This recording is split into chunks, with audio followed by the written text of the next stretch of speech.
Welcome to the very first episode of Fade to Chat, Golden Age Cinema. This is a podcast and vodcast dedicated to celebrating films, stars, and cultural moments that defined Hollywood's golden age, roughly from the 30s to the mid-60s. I'm Marty, your host. I'm an old movie hobbyist who studied film during my undergraduate years and have been fascinated by the artistry and storytelling of classic cinema ever since. And joining me is co-host Cindy Rotz. Cindy, tell us a little bit about your background and interest. Sure. Hi, Marty. I am also an old movie buff. I love old movies of all kinds and genres. I'm a retired art teacher of 36 years. I went to school for art education and basically taught elementary art for 36 years from the moment I graduated from Kutztown University. And I've been retired for about 7 years now and just enjoying my retirement. And so I'm happy to have this opportunity because one of my favorite hobbies, pastimes, is watching old movies. Well, we're going to have fun with this podcast, and I think the reason we put it together, or I thought we needed to do it, was because there are lots of movie podcasts, but most of them are from the 80s forward, because people who are listening to podcasts or watching video, they don't go back into some of the older films. And so I thought, I really like the golden age of cinema, and up until, from the 30s until the mid 60s to where they decided to get out of the industry used to have, stars that were on contract to various film groups or film production people, and then they'd get loaned to do this film or loaned to do that film. And I'm glad that we're doing this because so many of these films are skipped over. And we've really started with a pretty remarkable, fun film. You came up with it. I think we Yes. both have a love for Cary Grant, and I wait for those days that are all day Cary Grant, marathons, Yes. because that means Yes. I'm going to have that on and working throughout the time. So, anyways, we chose Arsenic and Old Lace, which was released in 1944, but it was directed by Frank Capra, and it was really shot during 1941. And part of the problem with why it took so long to get released, it was shot in 8 weeks. There was a Broadway play by Joseph Kesselring that was a hit. And it ran for so many shows. And the reason they couldn't release the film was they had to wait for the Broadway hit to end. But they did get the filming in over an 8-week period early on in 1941.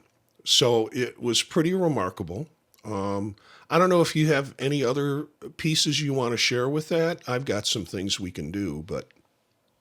Sure. I was doing some research prior to our chat today, and I don't know how accurate this is, but it said it was based on a real-life murder of Amy Archer Gilligan, who was a Connecticut boarding house operator. She ran the Archer Home for elderly people and chronic invalids. And she was actually charged with second-degree murder. Wow. I did I not know found that. Yes. I had never heard that before, but that said it was based on real-life murders. Well, that's a new one for me. I do know that many of the stars on the stage recreated their roles for the movie, and they took like 8 weeks off or 9 weeks off somehow with the stage play. They were on release to be able to do the movie. So Josephine Hull, who played Abby Brewster, was in the stage play and also in the movie. Adair, MarthaBrewster, was also in both the play and the movie. And Teddy, John Alexander, who played Teddy Roosevelt Brewster, was brought over from the play. Now, interestingly enough, Boris Karloff was in the play and could not get release time to be able to be in the movie. And he had other commitments, or his star status didn't allow him to get away. And so Raymond Massey came in for the role. And the running joke through the movie is Dr.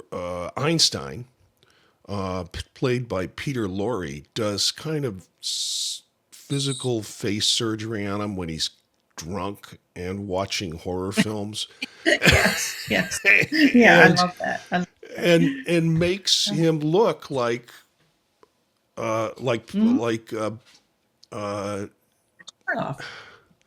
makes him look like Boris Karloff. And that's the running joke through the whole film. It's like people keep saying, "Oh, you look like Boris Karloff," or "I thought you were Boris Karloff."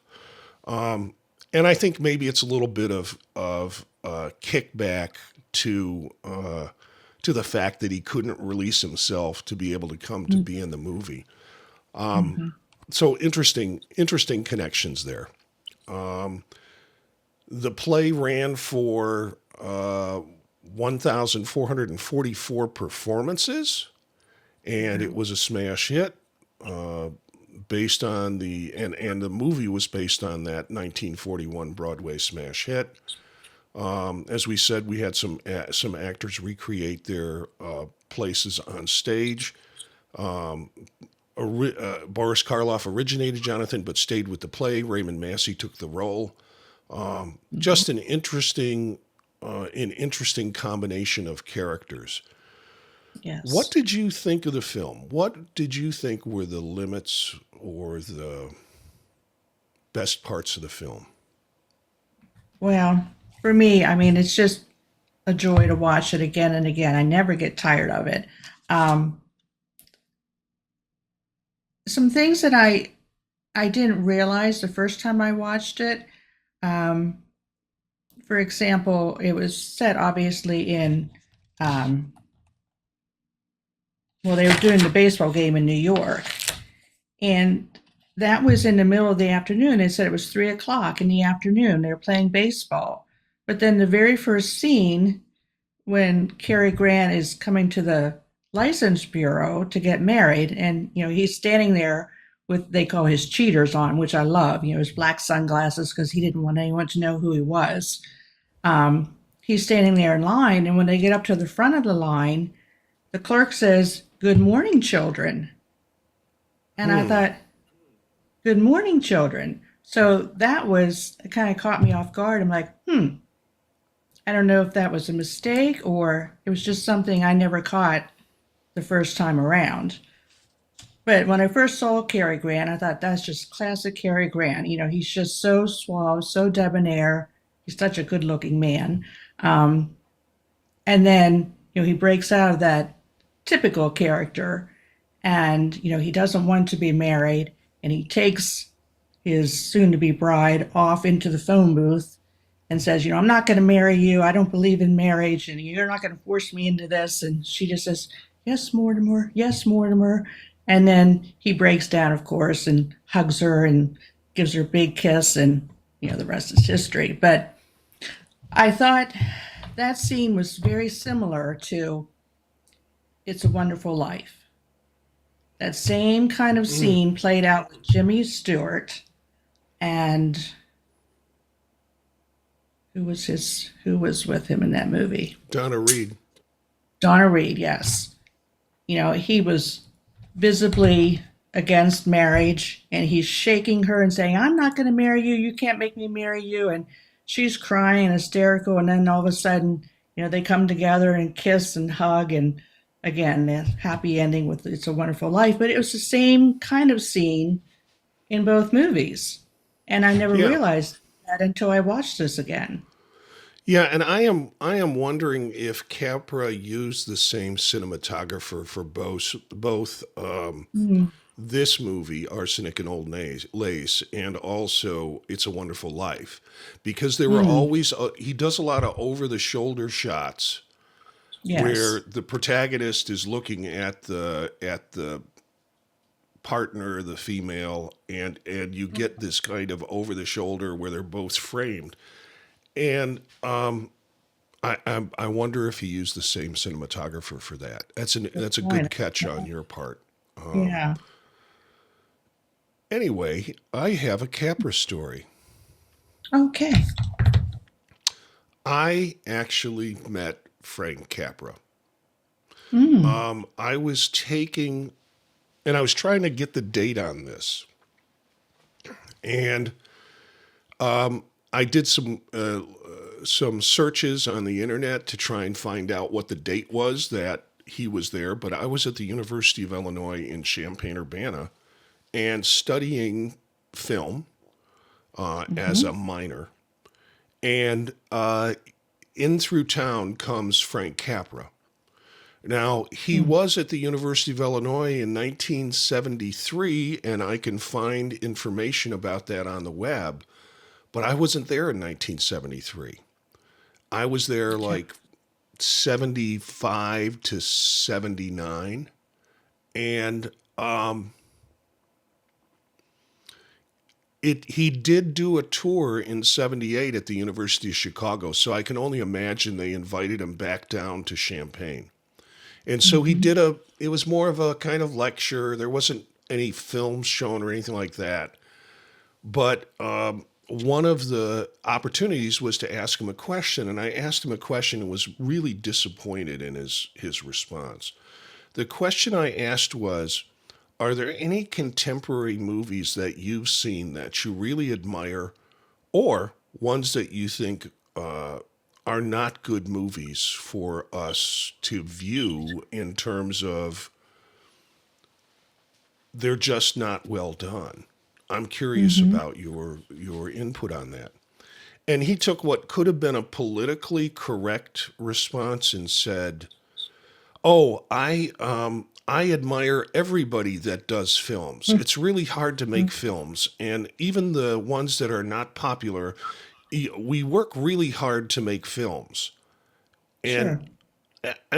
so he's doing the political, and he was kind of shaming in the way he said it to me. It's like, why would you ask a question to do Oh. that? So I was a little off put by it. But I also, one other possible interpretation was he doesn't look at contemporary films. He Mm, has no interest in contemporary films, so he couldn't tell me which ones were good or bad or ones that he most recently saw that he sure. admired. Mm, So he took that response, but that was the closest I got to Frank Capra when I was an mm. undergraduate at the University of Illinois. So Well, I have something now that you say that my background being in art, I went to Kutztown, which was hour and a half maybe from Philly, but we also would go to New York. And one of our classes, I can't remember the name of the class, but they would give us movies to critique. And of course, one I can never forget was Clockwork Orange, which I hope we never review. But we would also go to New York. Yeah, we're that's not we're one of not my doing that one. favorite films. Is it? Oh my gosh! I don't know if I can sit through that one again, but maybe I could now that I'm older. But we had to watch Clockwork Orange and write a paper on it, which is another story. I hate writing papers. But and we would go to New York and we would go to Broadway plays and that kind of thing. And at the time, I didn't appreciate it because in the back of my mind, I kept thinking, when I get home, I'm going to have to write a paper. And when I get back, I'm going to have to write a paper. And so I couldn't fully enjoy what I was watching. So this to me is just, I love doing this. I've laughed that this is the greatest homework I've had, to watch these old films again, and really enjoy them. So, But yeah, So, we can review Clockwork Orange if you really want to. oh, Uh, I think it's an incredible film. It it takes is. a lot, but Yeah. Stanley Kubrick's films, see, that's getting post Golden Age cinema. So maybe we don't Yes. have to Yes. review it for that reason. Right. So but it is one of my favorite films, and I really like Kubrick's work. But No, I've I'm never sorry, forgotten it. That's for I'm sorry sure. you had to sit through that. I once recommended it to someone at that time when I saw it, and they were so appalled that I would recommend that film. Well, I Let's think get, I was what 18 at the time, and it's like, oh, this is too much for my. This is too much. yeah. Yeah. Well, let's get back to Cary Grant. Okay. Cary Grant says that this is one of his least favorite performances. What do you think about that? I understand why he said that because it's so different from the Cary Grant that normally you would see on screen. He was always so self-controlled.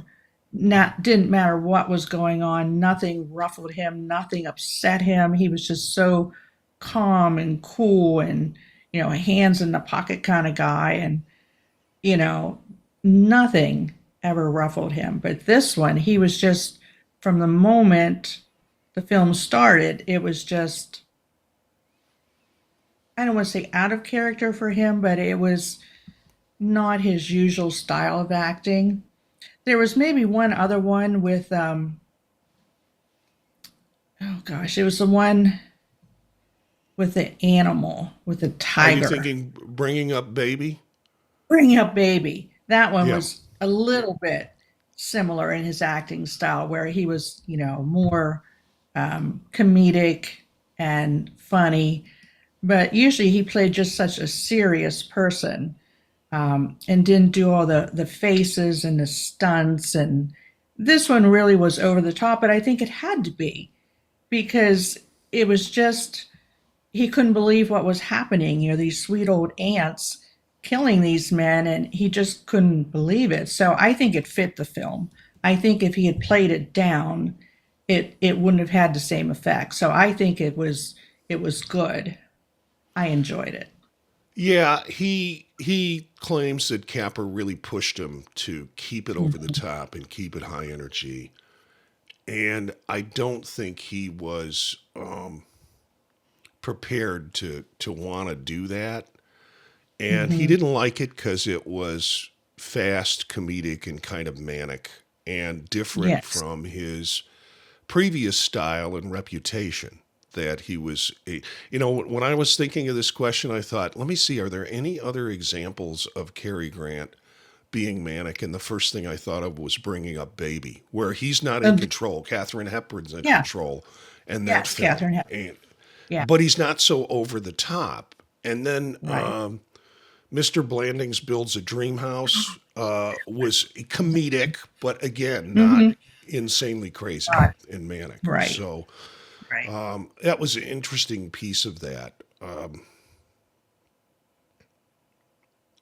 And What's I the think I point? read somewhere too that he thought they were going to redo some of those takes and tone them down a bit, and then they ran out of time and left everything just as it was, and he wasn't happy about that. Yeah, well, that is also Capra in terms of his directorial style. He Okay. would try and get it through as quickly as he could get it through. And, Mhm. he did this film and then kind of waited for it to come out, and it didn't come out till the end of the war.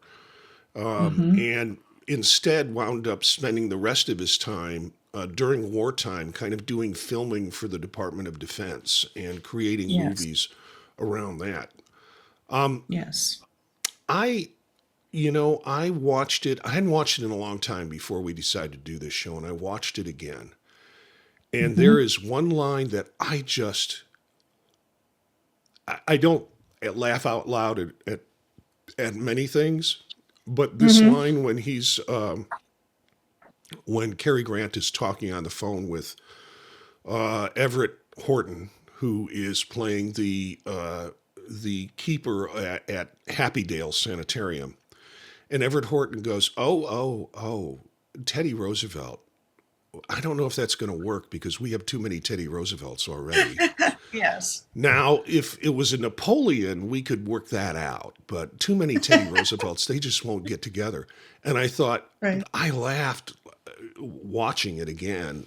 One of the few Uh-huh. lines I laughed at, but I thought, this is overtly political Oh, yeah.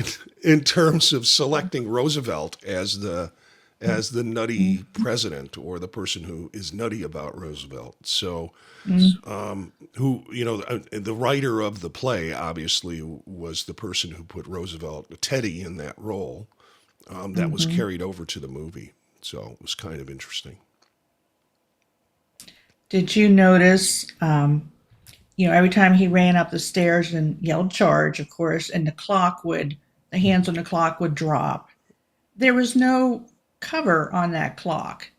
Like most grandfather's clock, they just would they would just turn that hand back up, but yet the clock kept time throughout the movie. Like it started at like 10 after 5 or something like that. And she'd put the hand back up. A couple times I think she held it because she knew he was going to yell charge. Yeah. But the time kept advancing throughout the film. It didn't stay at 10 after 5. It kept going. She just reset it and it kept normal time. But there was no face on that clock. Yeah. So again, the more I watch it, I look for little things like that. Did the clock ever chime the hour during the movie? Chime. No, it didn't chime. Mm-mm. That's interesting. Mm-mm. I read that they had alternate actors to play Mortimer. Yes. Yes. Bob Hope. Too. Bob Hope was first on the list. Can you imagine Bob Hope in this role? No. I don't like Bob Hope to begin with, so. Yeah, I'm not a big Sorry, fan. but I'm not a big fan of his comedy or his road comedies with, it's just. No. And Cary Grant thought it should have been Jimmy Stewart. I don't see, although I love Jimmy Stewart in Harry. Yeah. You seen that? Where he thought he was a rabbit? Yeah. Yeah, I love that. Yeah. But I can't see Jimmy Stewart in this kind of a screwball comedy, no. Well, Jimmy Stewart was also had also worked with Capra, so in It's a Wonderful Life. So I can see why that might have been a suggestion for it. But for me, Bob Hope comes completely out of left field in terms of him playing that role. Other than if you look at some of the comedies, if you want to call it that he did during that time, there was that sort of slapstick energy that occurred in those films. I just don't find him convincing or even somewhat of a romantic lead. No, I was going to say, as a leading man, no. Yeah. Absolutely not. Mm-mm. No, I agree. Rock Hudson, maybe. What? Go ahead. Rock Hudson, maybe, because he was, he played a lot of leading men, but Tony Curtis. But Tony no, Curtis was in a version of this film. Really? Yeah, I was just going to go to that. 1944, Arsenic and Old Lace. And then in 1962, Tony Randall and Boris Karloff are in another version of it. Tony Randall? Tony Randall. I never saw Tony Randall as a leading man either. He was always the sidekick. He wasn't the Mortimer, that Cary Grant was. And then here's one that's even scarier. Okay. 1969, Helen Hayes, which makes sense, one of the sisters, and Bob Crane from Hogan's Heroes. Oh, no. No. And I love Hogan's Heroes, but I don't understand his role in that either. I've never understood why the women are so fascinated by him. Mm-mm.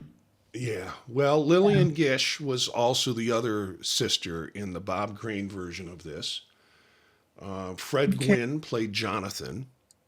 Oh yeah, from yeah, Fred Gwynn from the Munsters. yes, I could see that. Yeah, Sue Lyon was Elaine Harper. Jack Guilford was Dr. Jonas Salk, probably replacing the Einstein. And David Wayne played Teddy Brewster in that film. I'm This not was familiar with him. 1969. Hmm. And I'm looking at the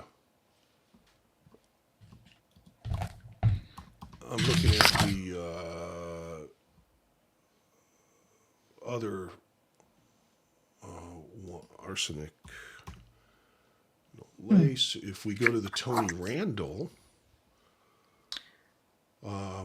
this looks like it was more of a teleplay that he Okay. was involved in, at least from the videos. Boris Karloff with Jonathan. Tom Bosley was Teddy Brewster. Tom Bosley from Oh, Bosley. yeah. Okay. Mm. Hmm. Anyways, this is carried on for a long tradition. Do you think this is still contemporarily meaningful? That's a hard question. I don't know if today's generation would understand the movie. I think they would probably just, I don't want to say make fun of it, but I don't think they would. They certainly wouldn't get the running jokes. They wouldn't get the political with Teddy Roosevelt, those little innuendos that came up. Um, they wouldn't understand the Boris Karloff jokes. Mm, I don't think they would appreciate it. No. I don't. Well, I mean, I don't think you could rewrite this to be a contemporary version of the film. So who would be, the Boris Karloff, maybe Freddy Krueger? How would Right. you bring it up to date Yeah. with the film to I more don't think it contemporary? could be. It wouldn't be funny today the way it was then. And Yeah, I think one of the, go ahead. because Yeah, today's, I'll say scary movies, they're scary. You always see the death, you always see the killing, you always see the murders. This, you knew it was happening, but you never saw it. You never saw anyone being killed. You never saw the actual act. Or the scariest part of the movie is when they had Mortimer tied up and the doctor was getting all his instruments out and threatening to kill him. And everything was dark and the lighting changed and everything. But I guess in the back of your mind, you're thinking, oh, these sweet old aunts, they're doing it as a mercy killing. In their mind, they're helping these poor old men. And in their minds, they're doing it. That's one of their charities, they said. It's one of yeah, our charities. And they're doing it in their mind for a very, very good reason. They're not doing anything wrong. And I don't think by today's standards, people would understand that. And again, you don't see the actual killings. The closest you see is someone bringing the wine up to their lips, and then for they're whatever going. happened in the movie, that they never drank it, but you never actually saw the killing, so it never was like a gruesome kind of film. It was just, I Yeah. can't believe that digging the locks. I mean, who has 13 who has 13 bodies in their cellar? I mean, but again, they didn't show it. So you just had to imagine what was going on. And I think that's part of the best part of it. You didn't have to actually see.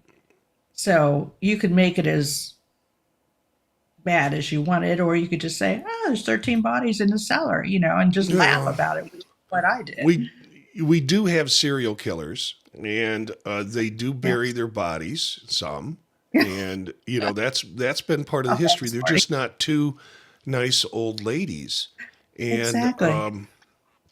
I would imagine this play is done a lot in high schools nowadays.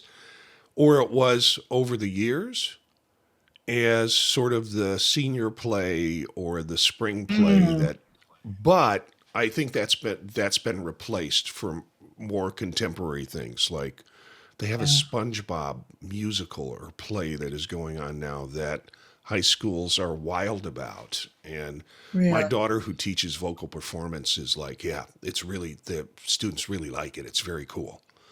And Okay. she has students that she trains in musical, in voice, and she's telling me, yeah, I'm training him for the part of Patrick for SpongeBob.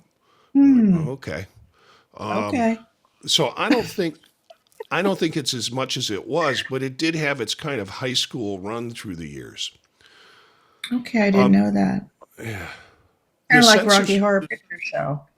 Well, I don't think they could do Rocky Horror Picture in schools nowadays. You think? Might be a little too risque. Yeah, yeah. Yeah. Although I'd go see it. I don't know if I'd go see it. Oh, It'd be kind of creepy for me to be in the audience watching high school people do Rocky Horror Picture Show. yeah. The censor really kind of pushed some issues with the language with this film, Hmm. noticeably the parentage line to avoid and to avoid the recipe. So, he Mortimer in the play, I think, says I'm a bastard, and censors like Yes. can't say that in contemporary movies, and Right. At the end. and then to avoid the recipe for the poison, where they talk about 1 teaspoon of this, 1 teaspoon of this, and 1 teaspoon of this. So all of that, the censors were not happy with. Right. Isn't that why at the end of the movie he said, I'm a son of a sea cook Yeah, when he found out yeah. he was illegitimate? It's, Yeah. instead of a Yeah. bastard. Yeah. Hmm. Also, previous prints reported that Mr. Witherspoon, who Hmm. was the police detective, or Yes. not the police detective, No. it Uh, was the Edward Everett Horton's role as yes. the Happy Dale person, sat down and was drinking wine. And the bit was kind of removed because of it was Yes. a poor audience reaction to it. Hmm. Yeah, Do we because they were going see? to say he had been killed at the end. Yeah. We Correct? don't Yeah. see anybody, as I think you mentioned, drink during Mm-mm. this. No. It's interesting. Interesting part of that. No. At the last minute, it always gets knocked out of their hands, or the aunt took it away from that man that was going to rent the room. Something always happens that they never drink the wine. Yeah. Even Cary Grant, he was going to drink it, and they went and he's like, "Don't me." And then then he realized, "Oh, this is the poison. I'm not going to drink that." Yeah. Okay, so just a few more facts, and then I'll see if you have other Mhm. things that you want to say about the movie. Warner reports $2.8 million domestic and 1.9 million international rentals. Mm. And I think I read somewhere that it was like half a million or a million and a million point two to make the film. Again, a very short production schedule reduces the Mhm. cost, and the fact that most of what they did was on set. And of course, the play is pretty much all done set in the house. They don't have the externals to Ebbets Field. They don't have the externals to the outside graveyard Right. and such. So the movie could be done on the cheap, and it made pretty good money in terms of the results of it. AFI ranks it number 30 on the 100 Years, 100 Laughs list. This came Wow. out in year 2000. I want to go back and I want to see what number one is, what number two is, which ones were Mm-hmm. kind of fit within the golden age of cinema that ranked higher Number 30. than this film. So number 30 out of 100. And critics at the time called it good macabre fun. It was a wartime hit, Mm-hmm. which is probably what we needed in 1944. Exactly. Some Hmm. escapism with it. Yeah. Do you have more to add? Oh, I have just a few things that I just found interesting through the film. I think the role of the doctor, um, Peter Peter Lorre? Lorre, yeah, Yeah. I loved him.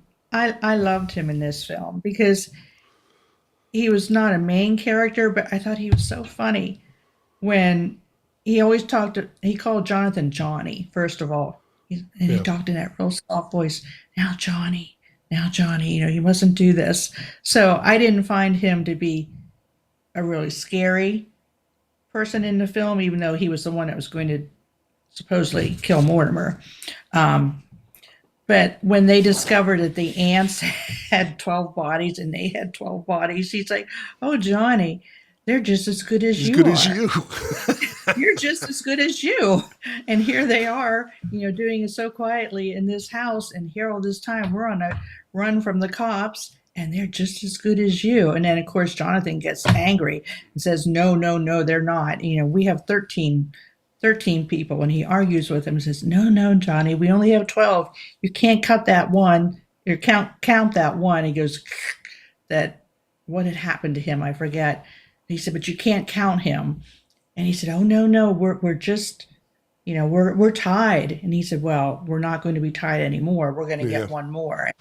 I just thought that was funny. It's Yeah. interesting because that meme of I've killed more people than they have, or they've killed more people than I have, we see that come up in contemporary movies all the time, where there's a Mm-hmm. competition for it. But Contest, yeah, I yeah. love that. I love that part Mm-hmm. because Peter Lorre's sort of in his joy. I've got something on you, Yeah. Johnny. They're just as good as Yeah. you are.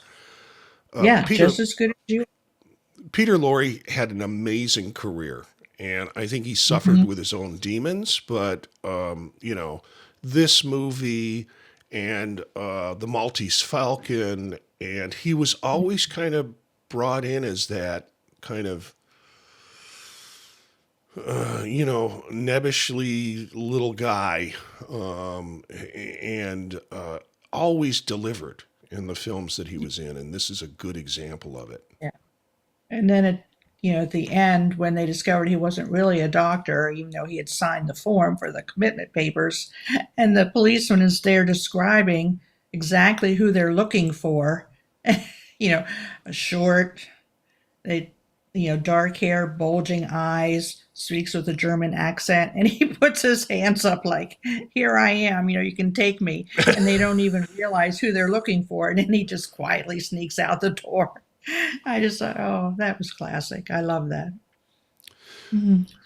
Well, this has been fun because it's interesting. We put some show notes together and then discovered all sorts of threads throughout it that takes Mhm. us like, oh, I Mhm. want to talk about Peter Lorre, or I want to talk about Mhm. other films that Cary Grant was in that don't match the Right, pace that's in this.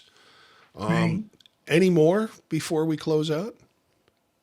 Well, I just wondered, when they talk about their bodies that they had, sometimes, I hate to say this, serial killers will keep something from the people they've killed. And what did the ants keep? They kept their hats. And they opened the cupboard, and there had the 12 hats in there.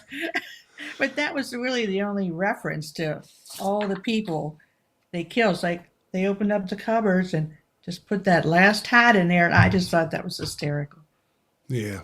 Yeah, and that it, they it, kept it is a hats. nice catch on that too. That serial killers like to keep, They like to in keep many something. cases, Yeah. like to keep samples of their Hmm. work. So Hmm.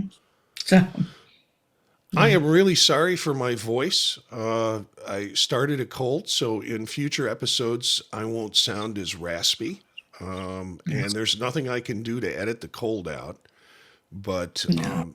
this has been fun. And next movie, what are we doing? Some like it hot, Billy right? Wilder. Yep, Yeah. Billy Some Wilder like it hot.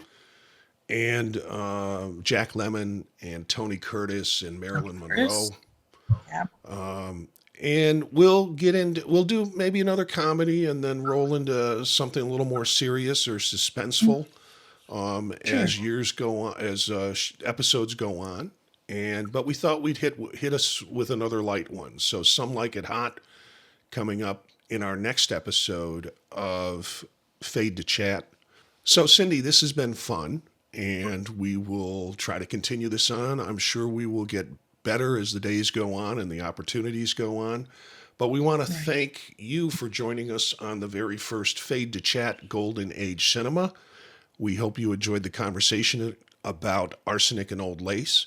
You can subscribe to our channel at youtube.com/@fade to chat. That's our channel for this podcast and vodcast. You can send feedback or movie suggestions or your favorite Golden Age stories to the Pod Talk Network at gmail.com.